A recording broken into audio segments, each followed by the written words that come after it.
Salut tout le monde, on est reparti pour cette nouvelle vidéo. J'espère que la première vous a plu. Elle a eu pas mal de succès pour une première, je ne m'y attendais pas. Donc je vous remercie déjà grandement parce que c'était vraiment quelque chose de difficile à faire.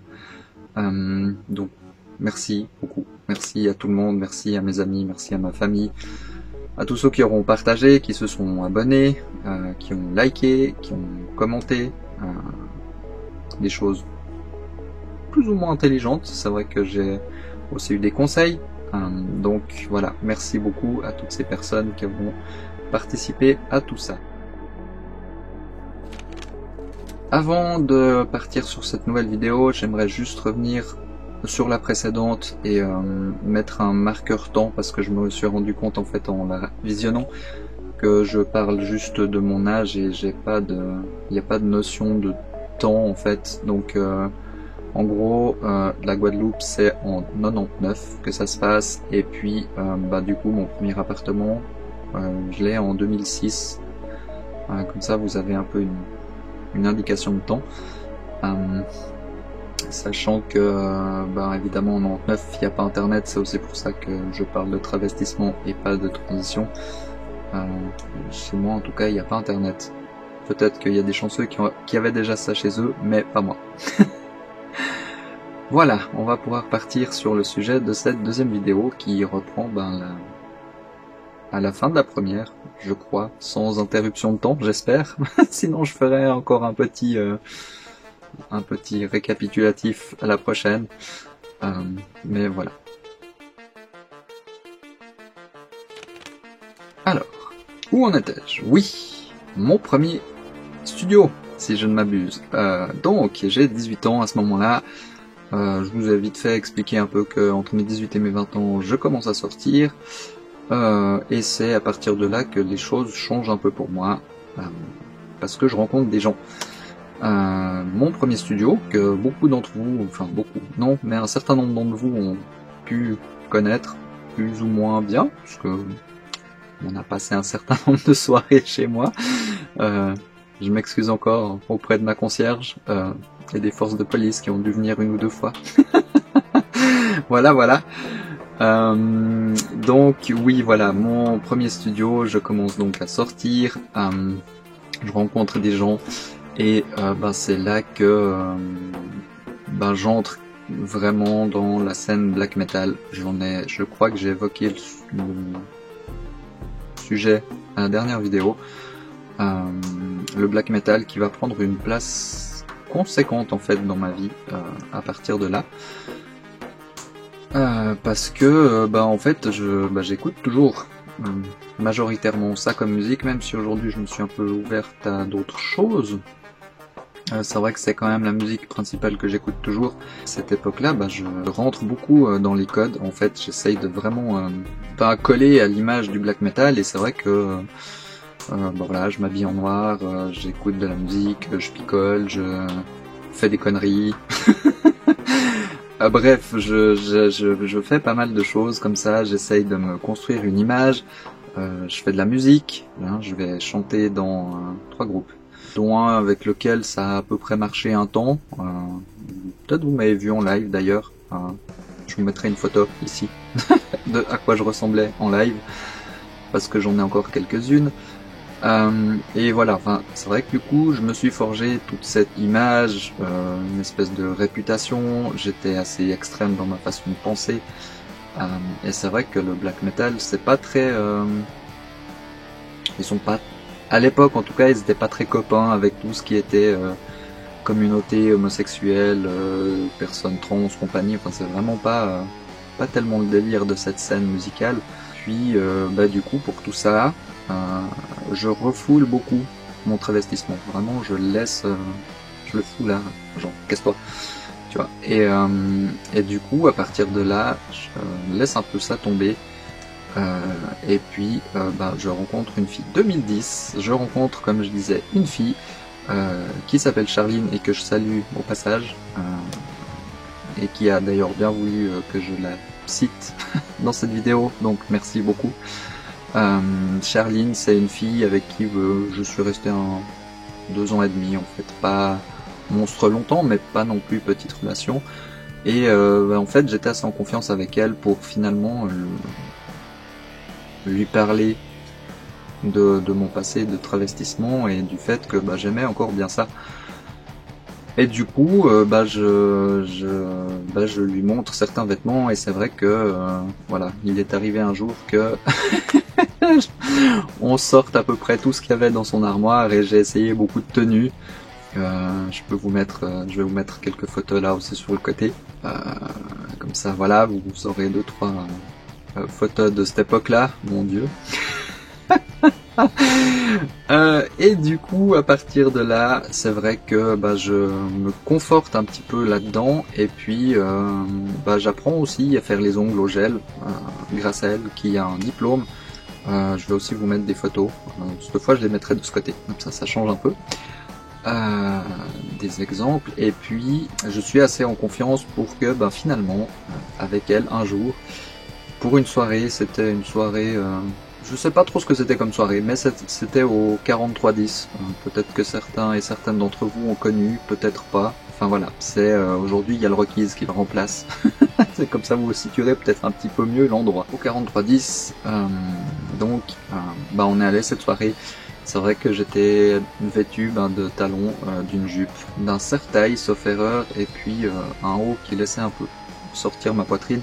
Et ce soir-là, en fait, bien que j'étais bien en confiance, j'ai aperçu un pote de loin, donc je l'ai un peu évité. Enfin, c'est vrai que du coup, à cette époque-là, je n'ose pas du tout sortir comme ça pour dire à quel point j'étais confiante. J'étais confiante aux côtés de cette fille. Voilà, et du coup, je suis encore très contente de la voir dans mes amis, en fait. Merci, Charline. Merci. Bon, on a fini par se séparer, ma foi, c'est des choses qui arrivent. Et puis, là, on est en 2012. On est en 2012.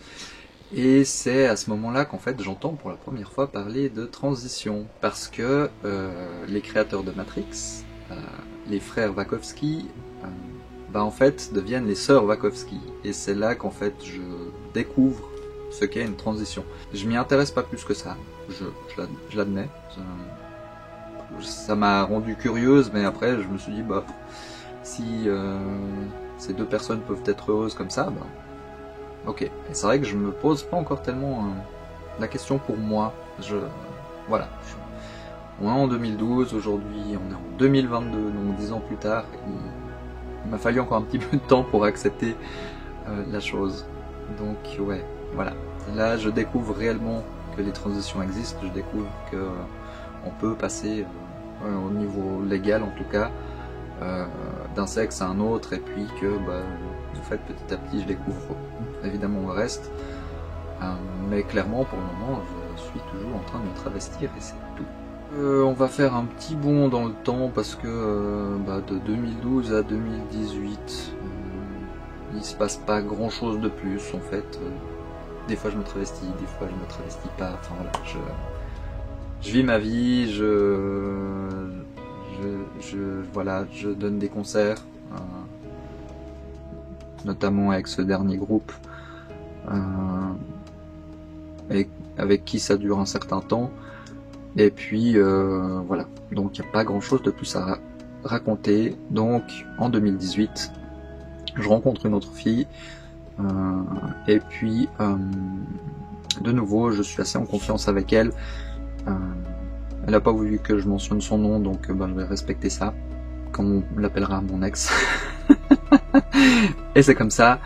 Donc en 2018 on se rencontre, on se met ensemble, et c'est vrai que après 3-4 mois finalement je lui parle de mon travestissement, parce que de nouveau je suis relativement en confiance avec, et puis je me dis qu'étant donné qu'elle vient souvent à la maison, c'était peut-être un petit peu difficile sur le moment, mais je préférais lui dire tout de suite plutôt qu'un jour elle découvre, je sais pas moi, un soutif qui traîne quelque part et que je dois expliquer ça en essayant de lui faire comprendre qu'en fait c'est pas celui d'une autre fille, c'est le mien. Pour moi c'était plus simple, je crois, de lui dire tout de suite les choses clairement. Au moins comme ça enlevait toute ambiguïté et il n'y avait pas de souci. Donc voilà, je lui en parle après 3 ou 4 mois de relation, je crois. Elle le prend pas trop mal, c'est vrai que voilà, elle est pas attirée par les femmes, donc elle préférait me voir en mec. Je respectais ça, ce qui fait que quand j'avais du temps et qu'on se voyait pas un week-end, je continuais de me travestir et le reste du temps, j'étais en mec. Et puis tout allait bien comme ça. Réellement, j'avais un équilibre, c'était un bon équilibre.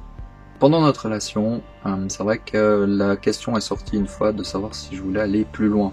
Je pense que ça l'a travaillé quand même un petit peu. Question à laquelle j'ai répondu par la négative, parce que clairement, comme je disais avant, j'ai un équilibre en fait. Donc je me vois pas forcément aller plus en avant en fait. Voilà, je parle toujours pas de transition. C'est pas quelque chose qui me parle sur le moment. Notre relation pendant 3 ans et demi, 3 ans. Pendant 3 ans, tout va bien. Et puis on arrive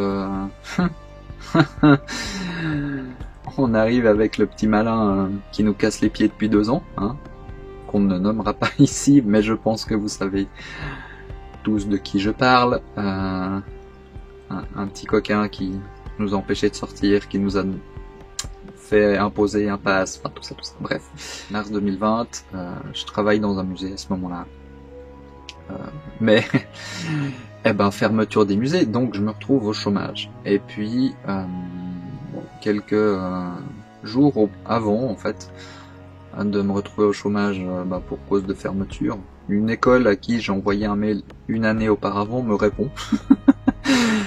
Ils auront mis le temps et puis me propose en fait de me présenter et de venir en fait au cours à partir du mois de septembre. Je me dis ok, let's go, on fait ça. Ou j'en parle au chômage. Ma conseillère me dit qu'il n'y a pas trop de soucis parce que j'ai que 2 jours de cours par semaine. Donc moi je m'inquiète pas trop. Et puis je fais toute mon inscription, je dépense mes économies pour acheter un ordinateur du tonnerre qui soit portable, mais il fallait aussi qu'il puisse supporter tous les programmes qui gèrent la 3D et l'animation 3D, donc il fallait un bon ordinateur portable, et surtout je paye mes cours avec mes économies. Et puis après 3 mois, le chômage a décidé qu'en fait non, ça n'allait pas, donc ils m'ont coupé les vivres, et ils m'ont demandé à ce moment-là en fait de leur faire parvenir une lettre de résiliation de l'école pour qu'ils reprennent en fait le paiement de mes indemnités journalières. Je me résous à le faire, parce que faut pas se leurrer, avec 0 francs par mois, c'est dur à vivre en Suisse, mais partout dans le monde, je crois. Donc, je résilie mon contrat. Et le chômage reprend. Super. Sauf que, moi, je fais une dépression. Je fais une dépression à cause de ça, et je pense, en fait, avec mon travestissement, que finalement, j'ai caché toutes ces années. Ça m'a pris beaucoup d'énergie et beaucoup de temps. Parce que comme je disais précédemment, j'avais des amis qui venaient à la maison, il fallait pas qu'ils tombent sur ces habits, donc il fallait aussi que je prenne le temps de tout bien planquer. Et c'est vrai que voilà, je fais une dépression, je vais chez une psy depuis, je crois que je vais m'arrêter là. Je vais m'arrêter à ce début de discussion avec ma psy. Je ferai une 3e vidéo pour couvrir ce qui s'est passé finalement ces 2 dernières années et expliquer un peu comment je l'ai accepté, tout ça. Moi je vous remercie d'avoir regardé cette seconde vidéo. De nouveau, comme la première, je vais mettre mon Instagram là-haut. Pensez à vous abonner et puis à partager à fond les vidéos, parce que mine de rien c'est là pour aider d'autres personnes qui seraient dans la même situation que moi, ou même si de toute façon on n'aura pas le même vécu, mais si elles ont un vécu qui ressemble de près ou de loin à celui que moi j'ai eu, et qu'elles se posent des questions, ça peut être, je pense, assez sympa de leur filer un coup de main, même si c'est pas directement. J'ai envie que ça puisse aider ces vidéos, donc voilà. Je vous remercie tous, à ceux qui partageront du coup cette vidéo et qui s'abonneront à ma chaîne. Évidemment ça donne envie de continuer à faire d'autres vidéos, on va pas se le cacher. Et puis voilà, moi je vous dis à la prochaine vidéo et à bientôt. Ciao!